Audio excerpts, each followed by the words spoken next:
Hi friends, आप सभी कैसे हैं। उम्मीद करती हूँ दोस्तों आप लोग बहुत अच्छे होंगे और अपनी पढ़ाई अच्छे से कर रहे होंगे। दोस्तों इस चैनल पे आप सभी को बताना चाहूँगी, तैयारी करते हैं हिंदी विषय के उच्च स्तरीय प्रतियोगी परीक्षाओं की, जिसके अंतर्गत दोस्तों हम यूजीसी नेट के पाठ्यक्रम में लगी 21 कहानियों को कवर करने का कार्य कर रहे हैं।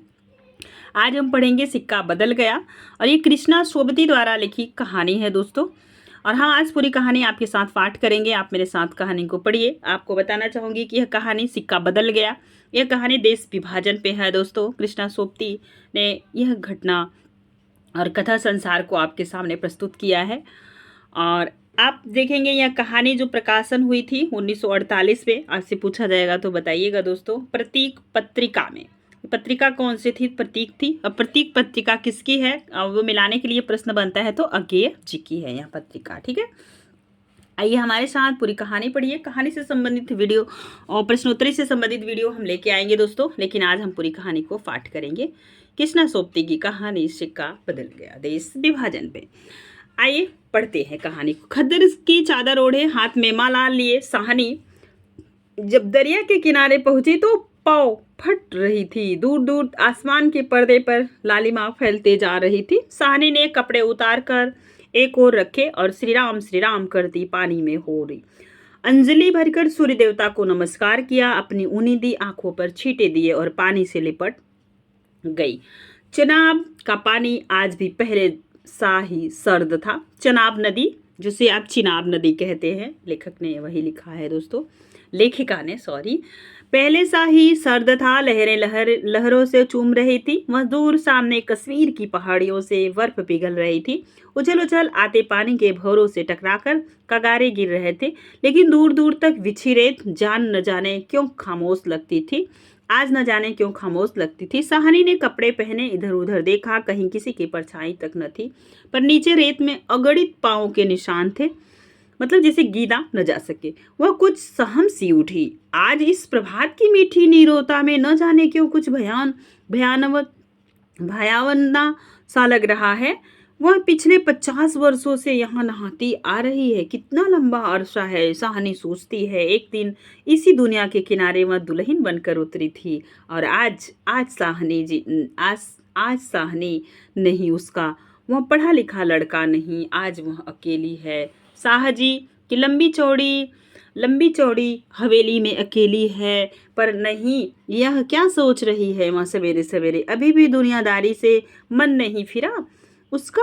साहनी ने लंबी सांस ली और श्री राम करती बाजरे के खेत से होती घर की राह ली। कहीं कहीं लिपे पुते आंगनों पर से धुआं उठ रहा था। टन टन बैलों की घंटियां बज उठती हैं। फिर भी कुछ बधा बधा सा लग रहा था। जम्मी वाला कुआं भी आज नहीं चल रहा था। ये साहजी की ही असमिया है। साहनी ने नजर उठाई। वह मिलो फैले खेत अपने ही हैं। भरी भराई नई फसल को देखकर साहनी किसी अपनत्व के मुंह में भीग गई। ये सब साहजी की बरकतें हैं। दूर दूर गांव तक फैली हुई जमीनें, दूर दूर तक गांव की सॉरी यहाँ थे हम, ध्यान दीजिए, दूर दूर तक फैली हुई जमीनें, और दूर दूर तक गांव तक फैली हुई जमीनों में कुएं सब अपने हैं। साल में 3 फसल जमीन तो सोना उगलती है। अभी आपसे पूछा जाएगा कि यह कथा जो है कि कथा और ये मुहावरा किसका है? जमीन तो सोना उगलती है, तो आप याद रखिएगा, इसी कहानी का है। साहनी कुएं की ओर बढ़ी, आवाज दी, सेरे सेरे हुसैना हसैना हसैना हसैना, उसके लोग थे। सेरा साहनी का सर पहचानता है, वह नहीं पहचानेगा? अपनी माँ जैना के मरने के बाद वह साहनी के पास ही पल कर बड़ा हुआ। उसने पास पड़ा गंडासा सडाले के ढेर के नीचे सरका दिया। हाथ में हुक्का पकड़कर बोला, ए हुसैना सैना। साहनी की आवाज उसे कैसी हिला गई है। अभी तो मैं सोच रहा था कि उस साहनी की ऊंची हवेली की अंधेरी कोठरी में पड़ी सोने चांदी की संदूक चियां उठाकर कि तभी सेरा गुस्से से भर आया। फिर किस पर निकाले अपना क्रोध? साहनी पर खींच कर बोला, ये मर गई, ये ऐब बताएनु मौत दे। हसैना आटे वाली कनाली एक और रख जल्दी जल्दी बाहर निकल आई। ये आई आ क्यों छवेले सुबह सुबह तड़पनाए। अब तक साहनी नजदीक पहुंच चुकी थी, शेरे की तेजी सुन चुकी थी। प्यार से बोली हसैना, यह वक्त लड़ने का, वह पागल है तो तू ही जिगरा कर लिया कर। उन्होंने समझाया, अगर वो पागल है तो तू जिगरा कर लिया कर। जिगरा, हसैना ने मान भरे स्वर में कहा। साहनी, लड़का आखिर लड़का ही है। कभी शेरे से भी पूछा है कि मुंह अंधेरे ही क्यों गालियां बरसाई है इसने। साहनी ने लाड से हसैना की पीठ पर हाथ फेरा, हंसकर बोली, पगली, तुझे तो लड़के से बहू प्यारी है शेरे। हाँ साहनी, मालूम होता है रात को कुल्लूआल के लोग आए हैं यहाँ। साहनी ने गंभीर स्वर में कहा। शेरे ने जरा रुककर घबरा कर कहा, नहीं साहनी। शेरे के उत्तर की अनसुनी यह साहनी जरा चिंतित स्वर से बोली, जो कुछ भी हो रहा है अच्छा नहीं है शेरे। आज शाह जी होते तो शायद कुछ बीच बचाव करते, पर साहनी कहते कहते रुक गई। आज क्या हो रहा है? साहनी को लगा जैसे जी भर आ रहा है। साहनी, शाह जी को बिछुड़े कई साल बीत गए, पर आज कुछ पिघल रहा है। शायद पिछली स्मृतियां। आंसुओं को रोकने के प्रयत्न में उसने हसैना की ओर देखा और हल्के से हंस पड़ी। और शेरा सोच ही रहा है, क्या कह रही हैं साहनी? आज साहनी क्या कोई भी कुछ नहीं कर सकता? यह होके रहेगा? क्यों ना हो, हमारे भी भाई बंदों से सूद ले लेकर शाहजी सोने की बोरियां तोला करते थे। प्रतिहिंसा की आग शेरे की आंखों में उतर आई, गड़ासे की याद हो आई। साहनी की ओर देखा नहीं, नहीं शेरा, इन पिछले दिनों में 30-40 कत्ल कर चुका है, पर वह ऐसा नीच नहीं। सामने बैठी साहनी, इसी साहनी के हाथ उसकी आंखों में तैर गए। वह सर्दियों की रातें कभी कभी शाह जी की डांट खाए वह हवेली में पड़ा रहता था, और फिर लालटेन की रोशनी में वह देखता साहनी के ममता भरे हाथ दूध का कटोरा थामे हुए। शेरे उठ पी ले। शेरे ने साहनी के झुर्रियों पड़े मुंह की ओर देखा तो साहनी धीरे से मुस्कुरा रही थी। शेरा विचलित हो गया, आखिर साहनी ने क्या बिगाड़ा है हमारा? शाह जी की बात शाह जी के साथ गई, वह साहनी को जरूर बचाएगा, लेकिन कल रात वाला मशवरा वो कैसे मान गया था? फिरोज की बात, सब कुछ ठीक हो जाएगा, सामान बांट लिया जाएगा। साहनी, चलो तुम्हें घर तक छोड़ आऊं। साहनी उठ खड़ी हुई, किसी गहरी सोच में चलती हुई साहनी के पीछे पीछे मजबूत कदम उठाता शेरा चल रहा है। संकित सा इधर उधर देखता जा रहा है, अपने साथियों की बातें उसके कानों में गूंज रही हैं। पर क्या होगा साहनी को मारकर? साहनी, हाँ शेरा चाहता है कि सिर पर आने वाले खतरे की बात कुछ तो साहनी को बता दे, मगर वह कैसे कहे? साहनी ने सिर ऊंचा किया, आसमान धुएं से भर गया था। शेरा जानता है यहाँ आग है, जबलपुर में आज आग लगनी थी, लग गई। साहनी कुछ न कर सकी, उसके नाते रिश्ते सब वही हैं। जबलपुर आप याद रखिएगा, इस कहानी में आया हुआ है। जबलपुर आप जानते हैं एमपी में पड़ता है, तो ये चीज़ आप याद रखेंगे। हवेली आ गई। साहनी ने शून्य मन से ड्योढ़ी में कदम रखा। शेरा कब लौट गया उसे कुछ पता नहीं। दुर्बल सी देह और अकेली बिना किसी सहारे के न जाने कब तक वहीं पड़ी रही साहनी। दोपहर आई और चली गई, हवेली खुली पड़ी है। आज साहनी नहीं उठ पा रही, जैसे उसका अधिकार आज स्वयं ही उससे छूट रहा है। साहनी के घर की मालकिन लेकिन नहीं, आज मुंह नहीं हट रहा, मानो पत्थर हो गई हो। पड़े साझ हो गई, पर उठने की बात फिर भी नहीं सोच पा रही। अचानक रसूली की आवाज़ सुनकर चौंक उठी। साहनी, सुनो, ट्रकें आती हैं लेने। ट्रकें? क्वेश्चन मार्क है। साहनी इसके सिवाय और कुछ न कह सकी। हाथों ने एक दूसरे को थाम लिया। बात की बात में खबर गांव भर में फैल गई। बीबी ने अपने विकृत कंठ से कहा, साहनी, आज तक कभी ऐसा न हुआ, न कभी सुना। गजब हो गया, अंधेर पड़ गया। साहनी मूर्तिवत वहीं खड़ी रही। नवाब बीबी ने स्नेह सुनी उदासी से कहा, साहनी, हमने तो कभी न सोचा था। साहनी क्या कहे कि उसी ने ऐसा सोचा था। नीचे से पटवारी बेगू और दार की बातचीत सुनाई दी। साहनी समझी कि वक्त आन पहुंचा। मशीन की तरह नीचे उतरी और ड्योढ़ी पर न लांघ सकी। किसी गहरी, बहुत गहरी आवाज से पूछा, कौन कौन वहाँ? कौन नहीं है आज वहाँ? सारा गांव है जो उसके इशारे पर नाचता था। कभी उसकी असमिया है जिन्हें उसने अपने नाते रिश्ते से कभी कम नहीं समझा। लेकिन नहीं, आज उसका कोई नहीं। आज वह अकेली है। यह भीड़ ही भीड़, उसमें कुल्लूवाल के जाट, वह क्या सुबह ही न समझ गई थी। बेगू पटवारी और मस्जिद के मुल्ला इस्माइल ने जाने क्या सोचा, साहनी के निकट आ खड़े हुए। बेगू आज साहनी की ओर देख नहीं पा रहा। धीरे से जरा गला साफ करते हुए कहा, साहनी, रब नु एही मंजूर सी। तो याद रखिएगा। साहनी के कदम डोल गए, चक्कर आया और दीवार के साथ लग गई। उस इसी दिन के लिए छोड़ गए थे साहजी उसे। बेजान सी साहनी की ओर देखकर बेगू सोच रहा है, क्या गुंजर रही साहनी पर, मगर क्या हो सकता है, सिक्का बदल गया। कहानी की मेन थीम यही आया है, आप याद रखिएगा। साहनी का घर से निकलना छोटी सी बात नहीं। गांव का गांव खड़ा है। हवेली के दरवाजे से लेकर उस दारे तक जिस साहनी ने अपने पुत्र की शादी में बनवा दिया था, तब से लेकर आज तक सब फैसले, सब मशवरे यही होते रहे। इस बड़ी हवेली को लूट लेने की बात भी यही सोची गई थी।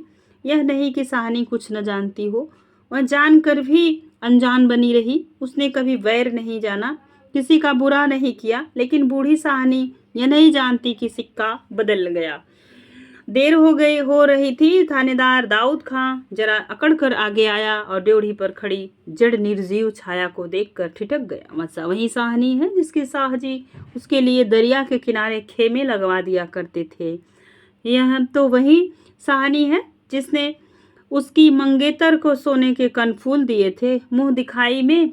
अभी उसी दिन जब वह लीग के सिलसिले में आया था तो उसने उदंडता से कहा, साहनी, भांगो वाला मसीत बनेगी, 300 रुपया देना पड़ेगा। साहनी ने अपने उसी सरल स्वभाव से 300 रुपये दिए।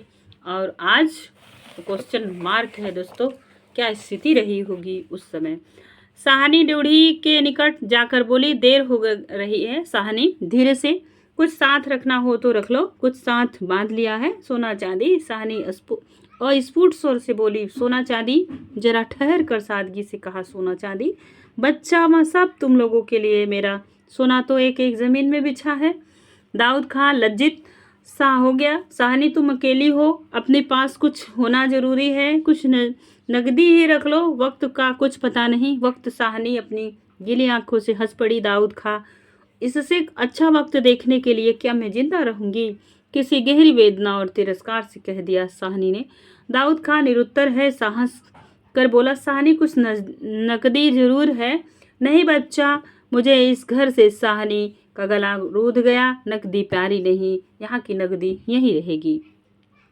सेरा आन खड़ा गुजरा कि हो ना हो कुछ मार रहा है। साहनी ने से खा साहिब, देर हो रही है। साहनी चौंक पड़ी। देर? मेरे घर में मुझे देर? आंसू की भंवर में न जाने कहां से विद्रोह उमड़ पड़ा। मैंने पुरखों के इस बड़े घर की रानी, और यह मेरे ही अन्न पर पले हुए। नहीं, यह सब कुछ नहीं ठीक है। देर हो रही है पर नहीं। साहनी रो रो कर नहीं शान से निकलेगी, इस पुरखों के घर से मान से लांघेगी। यह देहरी जिस पर एक दिन महारानी बनकर आ खड़ी हुई थी। अपने लड़खड़ाते कदमों को संभाल कर साहनी ने दुपट्टे से आंखें पोंछी और ड्योढ़ी से बाहर हो गई। बड़ी बुढ़िया रो पड़ी। किसकी तुलना हो सकती थी इसके साथ? खुदा ने सब कुछ दिया था, मगर दिन बदले, वक्त बदले। साहनी ने दुपट्टे से सिर ढांप कर अपनी धुंधली आंखों में से हवेली को अंतिम बार देखा। साहजी के मरने के बाद भी जिस कुल की अमानत को उसने सहेज कर रखा, आज वह उसे धोखा दे गई। साहनी ने दोनों हाथ जोड़ लिए। यही अंतिम दर्शन था, यही अंतिम प्रणाम था। साहनी की आंखें फिर कभी इन ऊंची हवेलियों को न देख पाएगी। प्यारे ने जोर मारा, सोचा, एक बार घूम फिर कर पूरा घर क्यों ना देखाई मैं। जी छोटा हो रहा है, पर जिनके सामने हमेशा बड़ी बनी रही, उनके सामने वह छोटा नहीं होगी। इतना ही ठीक है, बस हो चुका। सिर झुकाया ड्योढ़ी के आगे। कुलवधू की आंखें से निकलकर कुछ भूत चू पड़ी। साहनी चल। दिवचा सा भवन पीछे खड़ा रह गया। दाऊद खां, शेरा, पटवारी, जेलदार और छोटे बड़े बच्चे, बूढ़े मर्द, औरतें सब पीछे पीछे। ट्रकें अब तक भर चुकी थी। साहनी अपने को खींच रही थी। गांव वाले के गलों में जैसे धुआं उठ रहा था। शेरे सुनी, शेरे का दिल टूट रहा था। दाऊद खां ने आगे बढ़कर ट्रक का दरवाजा खोला। साहनी बड़ी इस्माइल ने आगे बढ़कर भारी आवाज से कहा, साहनी कुछ कह जाओ, तुम्हारे मुंह से निकली असीम झूठ नहीं हो सकती।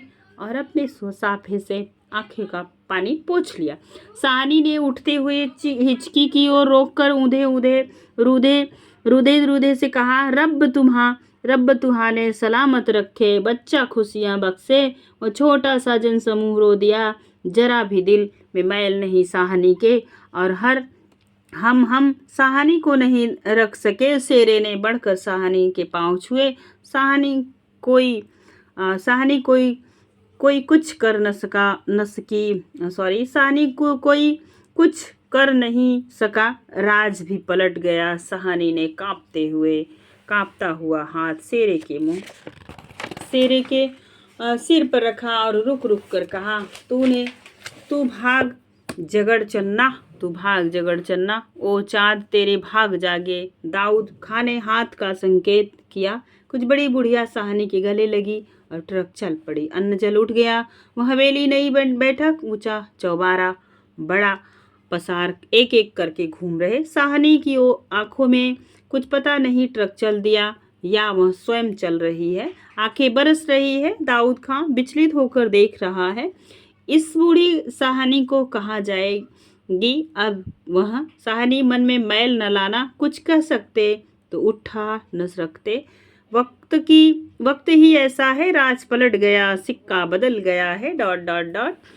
सिक्का बदल गया है। रात को साहनी जब कैंप में पहुंचकर जमीन पर पड़ी तो लेटे लेटे आहत मन से सोचा, राज पलट गया, सिक्का क्या बदलेगा, वह तो मैं पई छोड़ आई। और साहजी की साहनी की आंखें और भी गीली हो गई। आसपास के हरे हरे खेतों से घिरे गांव में रात खूब बरसा रही थी। शायद राज पलटा भी खा रहा था और सिक्का बदल गया था। ये रही देश विभाजन पे कहानी, जब भारत और पाक का विभाजन हुआ था दोस्तों। किस तरीके से एक बना बनाया घर छोड़ के व्यक्ति एक टेंट के घर में रहने के लिए बाध्य हो गया था। तो आप इस पीड़ा को समझ सकते हैं। आप इस कहानी को पढ़ के आपके अंदर क्या भाव जगा, कमेंट के माध्यम से मुझे ज़रूर बताइएगा। आज के लिए बस इतना ही, फिर मिलेंगे नेक्स्ट वीडियो में। Thank you so much.